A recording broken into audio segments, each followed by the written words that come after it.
Namaste, good evening, good morning, good afternoon, wherever you are watching this program. I welcome respected Sukhdevji and all dear friends. I also extend my warm wishes on behalf of United Consciousness of Diwali to all of you. India and a big part of the world is celebrating Diwali today. And Diwali is the symbol of victory of self-control and self-discipline over ego. So, dear friends, we are going to start with the second session of self-control today.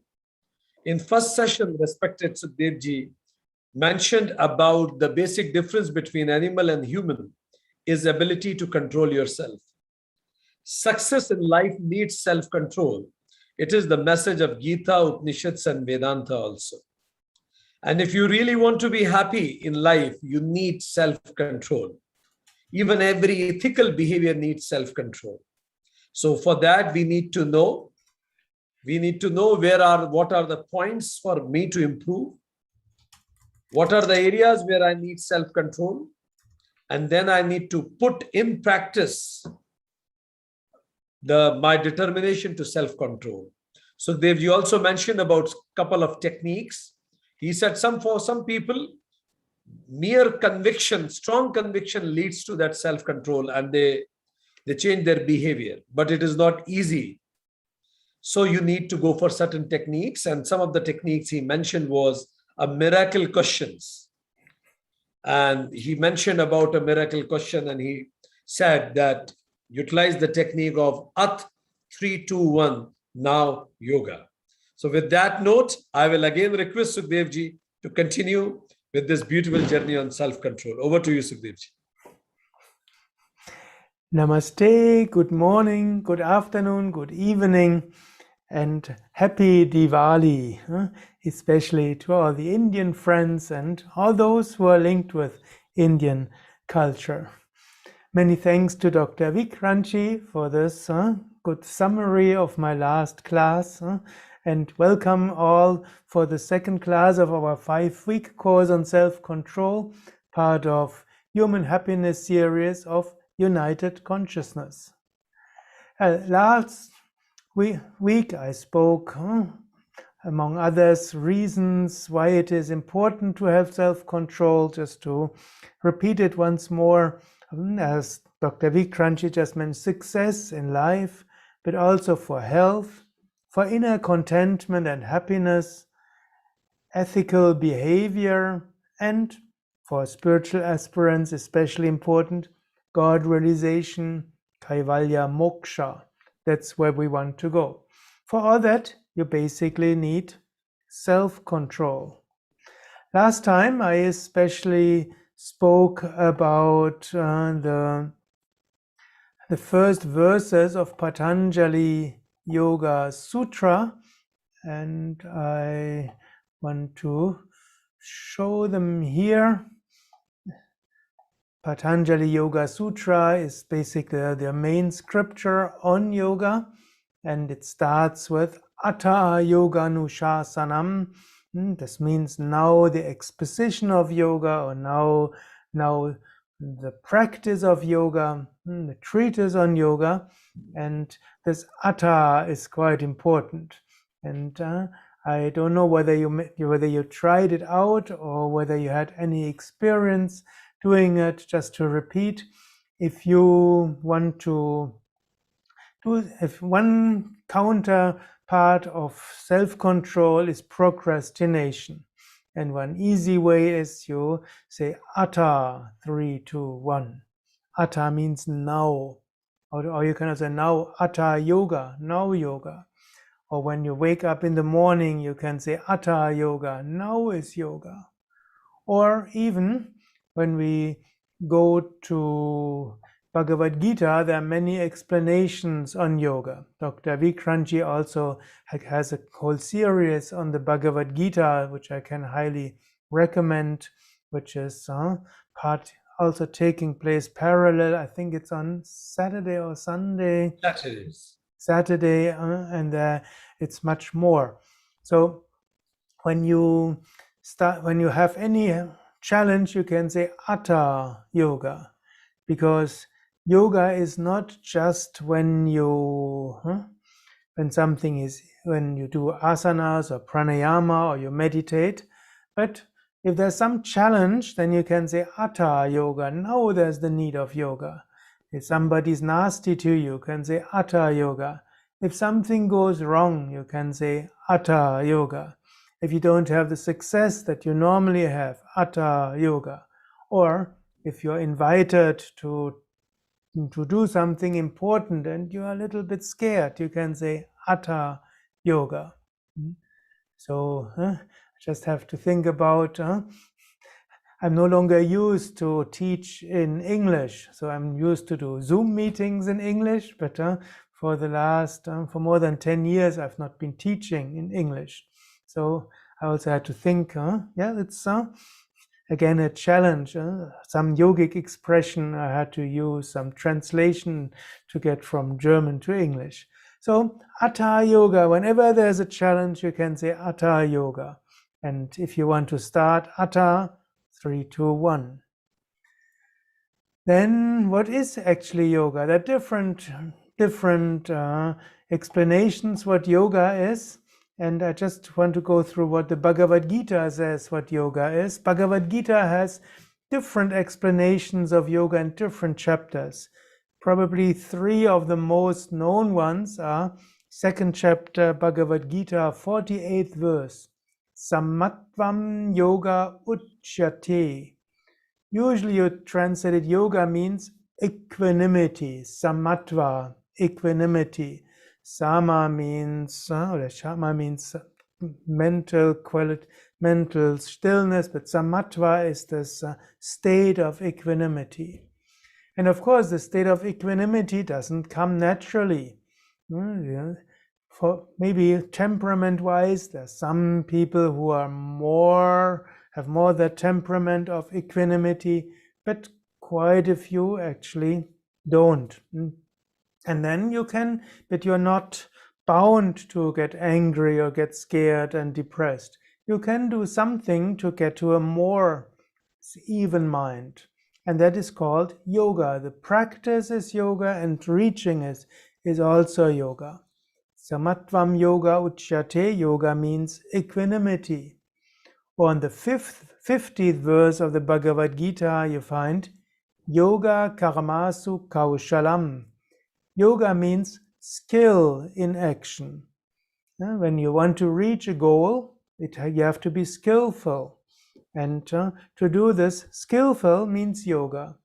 Of course, the word karma has so many different meanings, and most likely Dr. Vikranchi will explain more in that Bhagavad Gita series, because karma is one of the main terms in the Bhagavad Gita.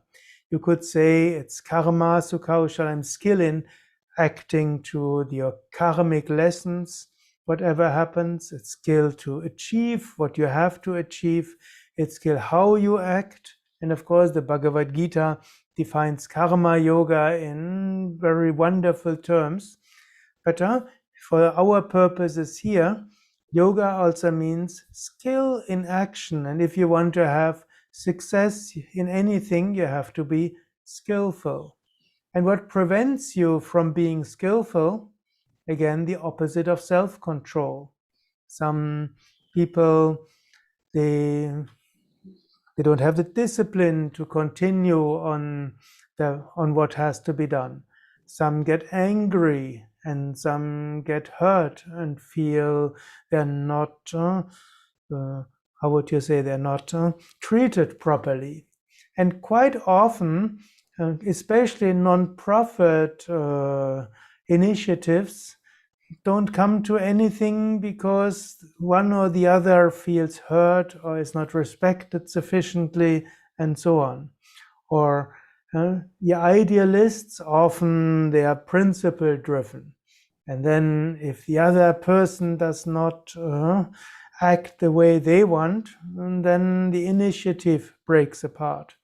So it's one of the big challenges for anybody who has some non-profit, idealistic endeavors, and to make sure you have the goal in mind and you're not hurt by certain things. For example, in business, usually people can overcome being hurt because they want to make money and they want to have power. For these purposes, they are quite skillful. But if you are an idealistic person, and I assume you're all idealistic if you listen to it, those who are present now and those who are listening later on YouTube or Facebook or wherever, if you listen to this kind of program, then you are idealistic. And if you're idealistic, you have to be skillful. Bhagavad Gita says, have a goal, but don't continuously think about the goal. Do what has to be done. And in that way, if you see that is your duty or that's your heart's desire, you do it and you continue doing it. And sometimes it means self-control. You have to not be sidetracked by emotions like anger or depression or whatever. So yoga karma sukha ushalam. And the third definition I want to take here is yoga is the cessation of the union with pain. So wonderful thing, because dukkha means pain, and samyoga means you are linked with it. Krishna in the Bhagavad Gita makes word games continuously, and that is so wonderful. And so, of course, for Indians it will be much easier, because even if you are not knowing Sanskrit so well, especially North Indian languages are also similar. So yoga is yoga, but some yoga means union or link to, and we're linked to dukkha, to suffering. You could say there's suffering is one thing, but really suffering is a second thing. For example, you can have some pain in the shoulder, and you can say, okay, there's pain in the shoulder, sometimes it happens, will go away, no problem. Or there's some pain in the shoulder, meaning maybe some stiff muscles, I have to do some exercise to somehow extend the front part of my chest, and then it will go away. But I could also be linked to it. Some dukkha, some yoga. Oh, I'm so painful. Not the shoulders, but I feel so pain. I'm full of pain and so on.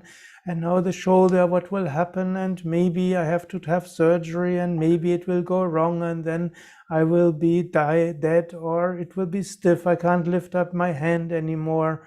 And continuously you're thinking about that suffering. Dukkha, samyoga.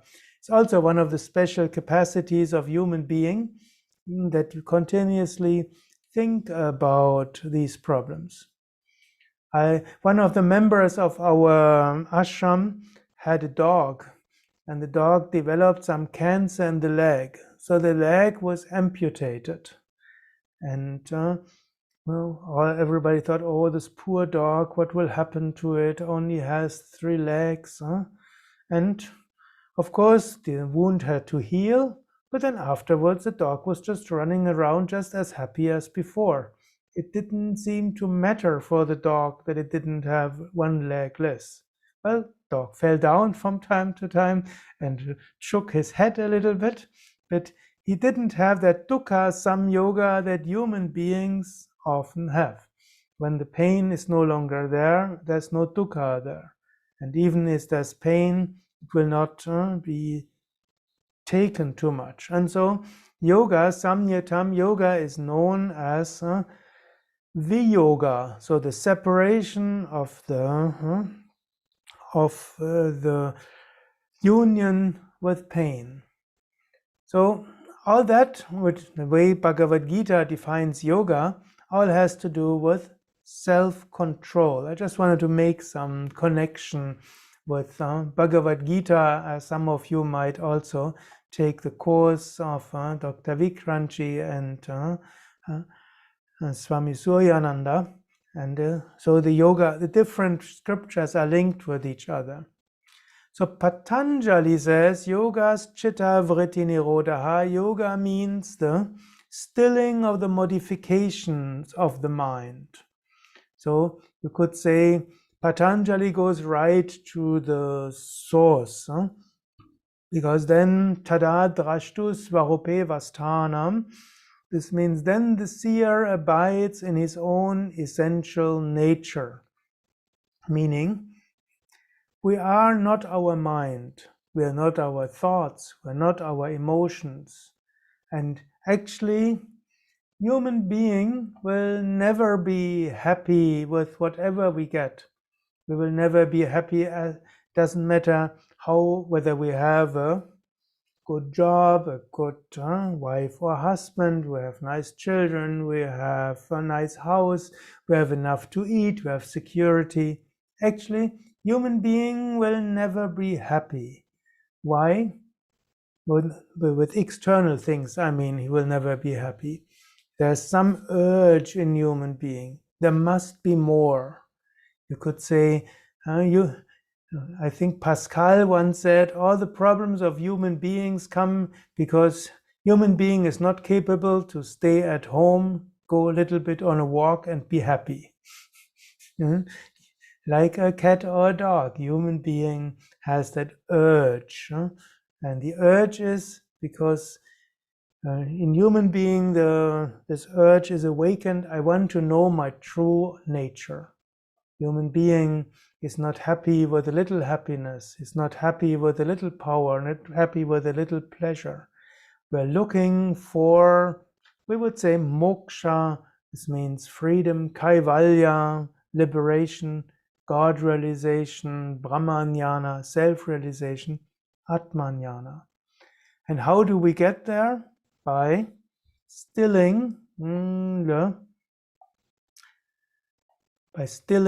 the modifications of the mind, you could say, by stilling the thoughts. So now, of course, the question comes: why? How do we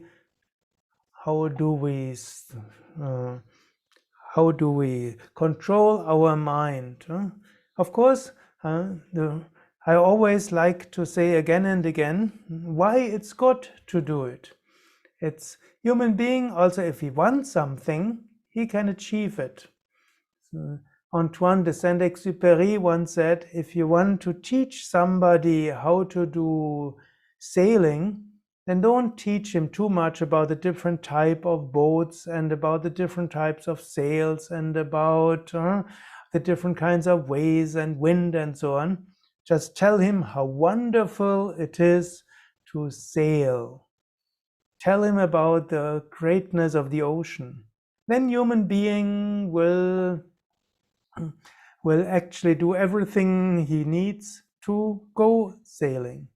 So the same I discovered that is when you have great yoga masters, when they're young, they teach all the different techniques and go very systematic about it. And the older they get, basically they do two things. Once they say how wonderful it is to be self-realized, and the second is how horrible it is to be not self-realized. So these two things they explain, and then afterwards one gets the motivation. I want to reach it. And of course, then you need all the different techniques.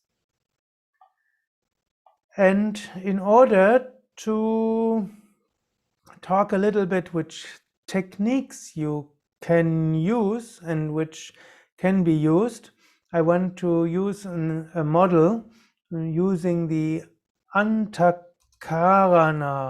model. This means the inner instrument.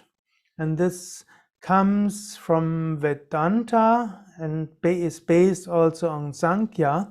And it speaks about there are 4 different parts of the human mind. Of course, we can first say my true self is Atman, which is also called Purusha. And Purusha means the soul or the essence of human being. Atman means the self. In Vedanta, we often use the term Atman. In Sankhya, we often use Purusha. This meaning is all the same. So in our true nature, we are not thoughts, we are not emotions, we are not this body.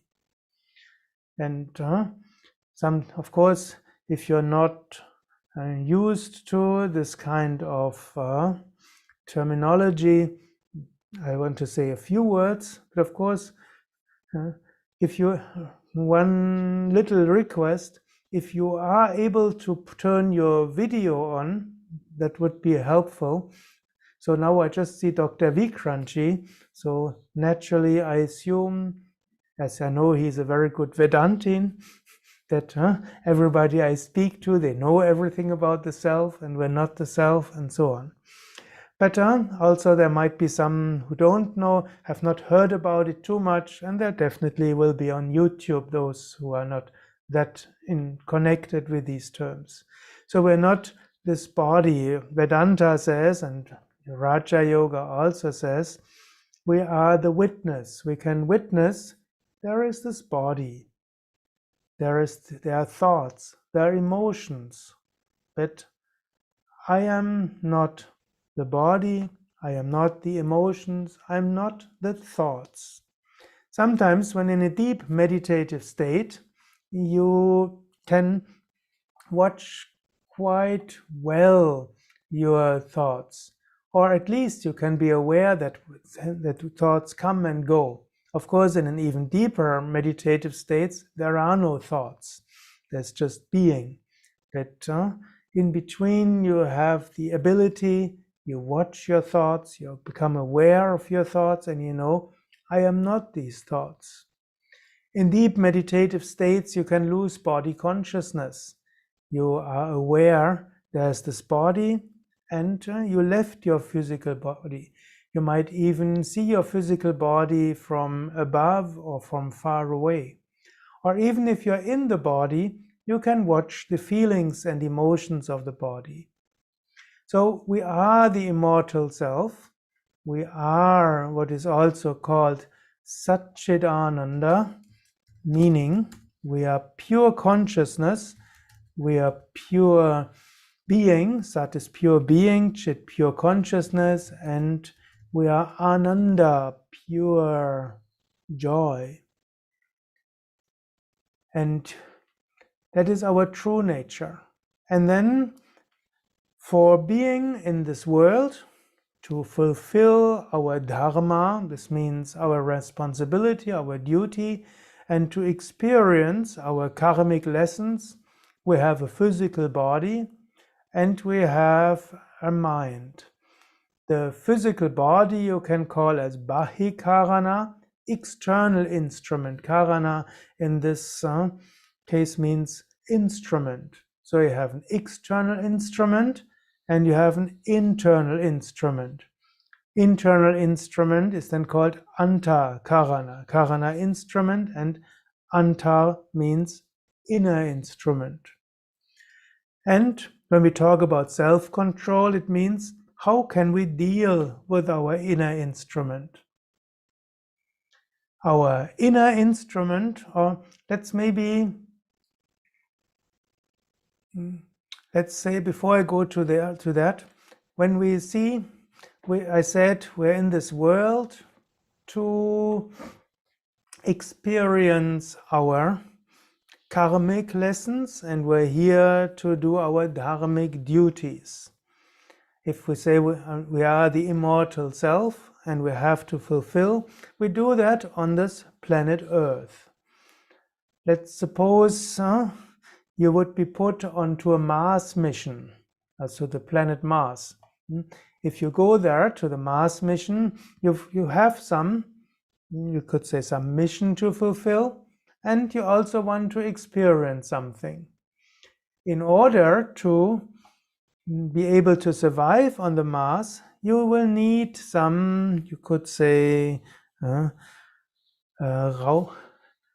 need some special clothing, you need a helmet, and so on, and to be able to go onto the Mars. The same, If we want to experience something on this earth, we need a physical body. We need the body, we need breathing equipment, we need instruments to experience, like the five senses. We need possibilities to do something. So you could say we are pure consciousness and we have an inner instrument, Antahkarana. And if you have to do something on this planet, our dharma, our responsibility, we need a body. And to experience our karmic lessons, we also need some inner instrument. But all that will be directed via our inner instrument, the Antahkarana. Now the Antahkarana can be subdivided in different ways, and different philosophical systems and psychological systems divide the mind in different ways. Now I want to now go to the most known in yoga. This means four difference. You have four different parts. You have ahamkara, which is the ego maker. Here, kara with only kara, not karana, but kara means the causer or the maker. And aham means I am. Ahamkara is the causer of ego. Like when you say, I am 58 years old, or I am a yoga teacher, or I am a housewife, or I'm highly intelligent, or I'm a very practical being. This means you identify. Ahamkara means you identify, actually you identify with your body, you identify with your mind, you identify with your thoughts and emotions. That is ahamkara. And from the point of view of Vedanta and Raja Yoga, that's the source of the problems. It's like when you would go on your Mars mission, and then you identify with your space suit. And you suddenly think, I'm my helmet, and I'm my oxygen mask, and so on. So ahamkara means you identify. Second part of your mind is buddhi. Buddhi means reason, intellect. In buddhi, there's also the free will. The third part of the mind is manas. And manas is the thinking and feeling capacity. And you could also say the manas is the automatic thinking, the automatic feeling and emotions and so on. And then you have the chitta with samskaras and vasanas. In this context, chitta means the subconscious, the mind, the memory with past impressions and desires. So, and the word chitta has many different meanings in Sanskrit. Like in a broader sense, chitta is all the mind. When Patanjali speaks about in the second verse about yoga's chitta vritti nirodha, then it means chitta is the whole antahkarana. But when you have chitta in the context of the four parts of the mind, then chitta is just the subconscious, the memory with past impressions and desires. So, for example, if you look at the background here, when you see, then you see a picture. Now I say watch at that picture, then you see something. This means your indriyas, your senses give you something, give you a picture. And then you start thinking. So first of all, the picture comes into your mind, and the mental picture of that picture, that is a thought in your mind. Then you think, who is that person? And so you think about who is that person, and then you look into your subconscious. And of course, if you have seen picture like that in a big form, then you know immediately, this is Swami Shivananda. So you decide, this is Swami Shivananda. So the decision comes from buddhi. The thinking is first of all getting the impression. Secondly, it brings samskaras and vasanas. This means past impressions, memory, and even emotions. If somebody of you has already has a devotion to Swami Shivananda, like me, if I, for example, would go to some yoga center and I see a picture of Swami Shivananda, immediately I'm happy. I just see that picture, my heart opens up, I feel familiar and I'm happy. So all that is because there's memory and I have wonderful and deep spiritual experiences with Swami Shivananda, even though I never met him physically. He left his body when I was a few months old and he was in a different country. But I have very strong connection with Swami Shivananda. So if you had that strong connection, also you see that picture and then you feel connected. But it could also be you don't have that strong connection, but you've already seen many pictures of many Indian masters and saints, or it might not even be an Indian, you don't see it that closely. So could it be Baba Ramdas? Could it be Mahatma Gandhi? Could it be somebody else? So you think about it. And then your buddhi will say, yes, this is Swami Shivananda. You decide. And then comes the ahamkara, the ego maker, said, yes, I knew. And then you are happy, I knew, and it's my guru. I know among many I have seen it. Or maybe while I was talking and before I mentioned Swami Shivananda, you might have said it was Papa Ramdas.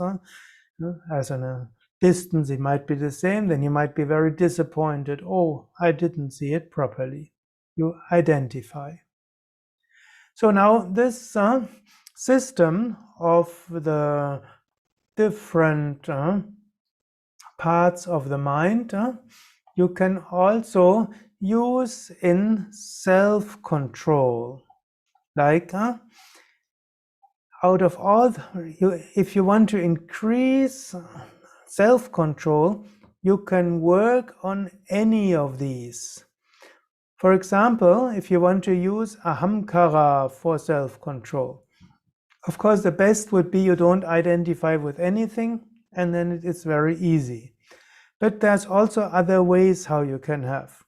Let's suppose you have the tendency to eat too much chocolate. Let's take a simple example. You have a tendency to eat too much chocolate, and how could you restrain that desire?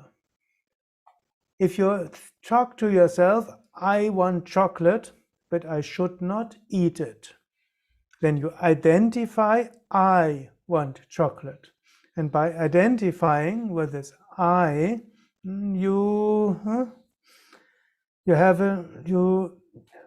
it's more difficult to control. And when you say, I should not eat it, then you put buddhi against your ahamkara. Buddhi says, it's not good to eat chocolate, especially it's not good to eat too much chocolate. And so the I says, I want chocolate, and the buddhi says, I should not eat it. But you could also talk differently to yourself. You could say, there's a desire in the mind, but I am a person of self-control. If you identify yourself as a person of self-control, then it will be easier to control it. And even if you don't judge yourself as a person of self-control, you could say, from now onwards, I'm a person of self-control. It's also an identification, but a better identification. From today onwards, I'm a person of self-control. And then you could say there's a desire in the mind, I'm a person of self-control. Or another example, you can say, well, I should meditate, I want to reach God realization, or meditation is good, but I'm a lazy person. So when you identify with laziness, I'm a lazy person, but I should meditate, your ahamkara, your identification goes with laziness. But you say, I should meditate, so your buddhi says something. And now buddhi and ahamkara are fighting, and of course there's the samskara in the subconscious. The ahamkara identifies with this subconscious, and then it's getting more difficult. But you could also say, I'm a regular meditator. From today onwards, I'm a regular meditator. And if you say strongly, I'm a regular meditator, then there's no question whether you meditate or not, but you will meditate regularly. So the same, I gave the example last week when I said, from one day to the other I became a vegetarian, and it wasn't difficult. There was a strength of conviction, but I also said, from today onwards I'll be a vegetarian. And now more than 10 years ago I decided I become a vegan. So I said, from today onwards I'm a vegan, so also no dairy products. And it was quite easy. I was actually quite amazed that it was easy, because even though I liked dairy products, and before I knew for animal purposes it's better, and just said, from today onwards I'm vegan. And it was this, of course, better identification would be, I'm the immortal self, I'm the Atman, but as a person, I identify with something else. So now you could think a little bit about it. What is your self-image? You could, for example, say, I'm a compassionate person. I'm a spiritual aspirant. I'm a person of self-control. I am idealistic. And these are also ahamkara, and that's, you could say, sattvic ahamkaras. And you can even change that by saying, I am, or I'm a person of self-control, or I am whatever. And whenever you have something which is where you can get out of self-control, you can say, I'm a person of equanimity, I'm a person of love, I'm a person of and so on. So for 1 or 2 minutes, you can just think about some identification which you might already have, and which are positive ones, which you can put into words, and which will help you to get more self-control.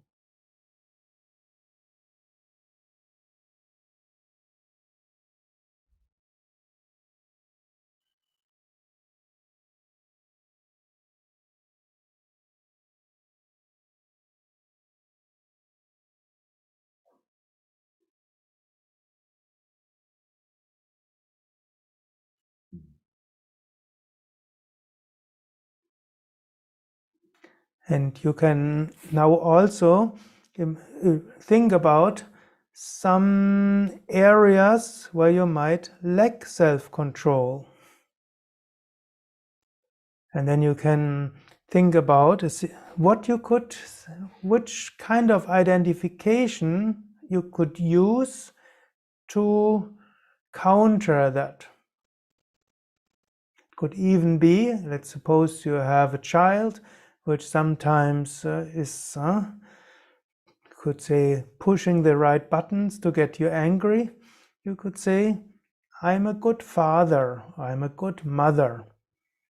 And a good mother is one I'm a good and balanced father, good and balanced mother, or compassionate or understanding. Depends on your child and the situation. Or if you have a boss who is often somehow trying to get you into troubles, or who seems to love you, challenging you, you could say, I'm a self-controlled person, and you could even say it's under my dignity to be to get to be put out of equanimity.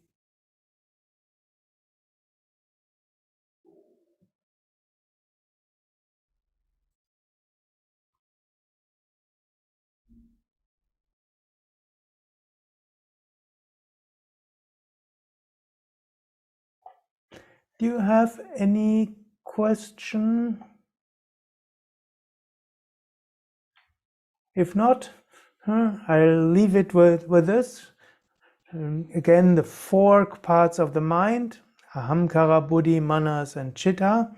And today, for some practice for next time, ahamkara, how do you see yourself? How you speak with yourself? How do you identify? And also, how can you identify with something else? And how can you can have positive identifications which will help you to get more into self-control? Hari Om Tat Sat.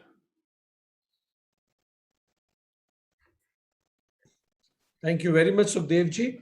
Any questions? Anybody of dear friends?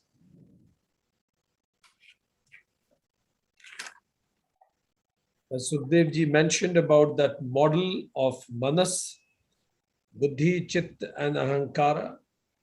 Any questions about that? He mentioned about three different verses of Bhagavad Gita that talks about yoga. Samatvam yoga chite, kar yoga karmshu kaushalam, dukh sanyoga viyoga, as he mentioned, is yoga. He also mentioned about those verses of Patanjali Yoga Sutra that talks about Sutra number 3, that we are not our mind, thoughts, or emotions. So any questions about any of these? And the technique he suggested about, if at all we need to have ego, then let's have a better or a positive ego, which motivate us in getting better self-control. Perfect. So even Indian subcontinent is completely in the mood of Diwali, and wherever people who follow Indian traditions or any traditions related to this particular stream of thoughts, they all must be completely in Diwali today. We are so lucky that Sukhdevji got time today with us, and on such a pious day, we had deliberations on self-control. So on behalf of all the audience, Sukhdevji, thank you very much for being here with us today. And dear friends, Acha, we have one question from Madhulika ji, India. Is there any special type of meditation to control our sukshma ahankara? Yes, there are two kinds of meditation. You would say the highest meditation would be you observe your thoughts, you observe your emotions, and you observe the subtle process of you identifying with it, and you don't identify. So it's called Sakshi Bhav. This means the observing, the watching, not identifying. That would be the highest technique, where you just watch and observe.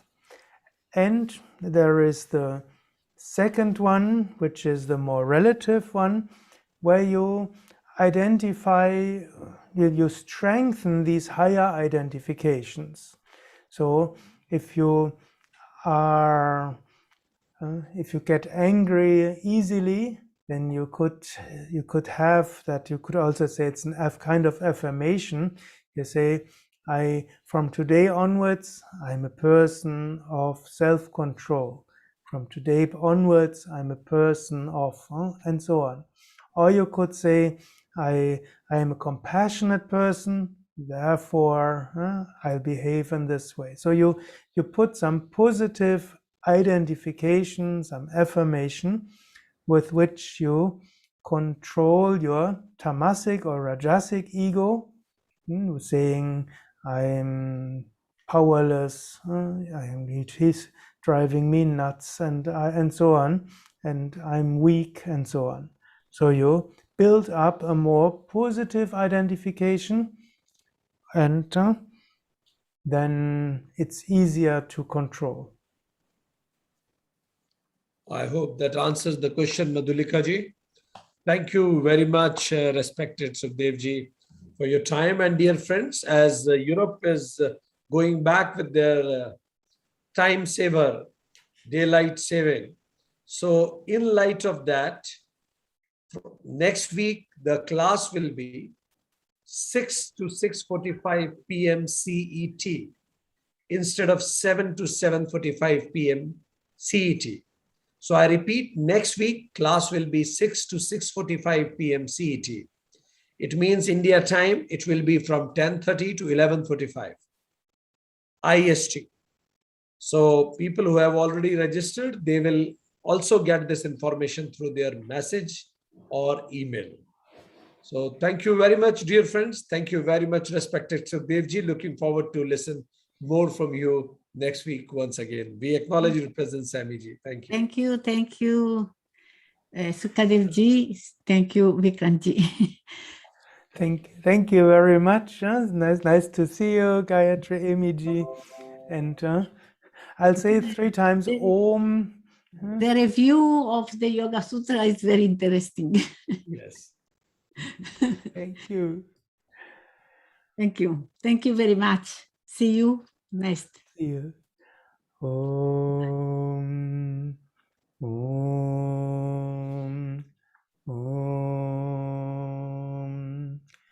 Yogena chittasya padena vacha malam sharirasya cha vaidyakena yopakarotam bravaram muninam Patanjalim pranjaliranatosmi. And special blessings for Diwali. May all beings be happy. Loka samasta sukhino bhavantu. Loka samasta sukhino bhavantu. Loka samasta sukhino bhavantu. Om Shanti, Shanti, Shanti. Peace be unto all. Satgurunath Maharaj Ki Jai. Thank you, Sukhdev ji. Thank you very much, Dr. Vikranji. Thank you very much, all participants. Thank you. See you next week.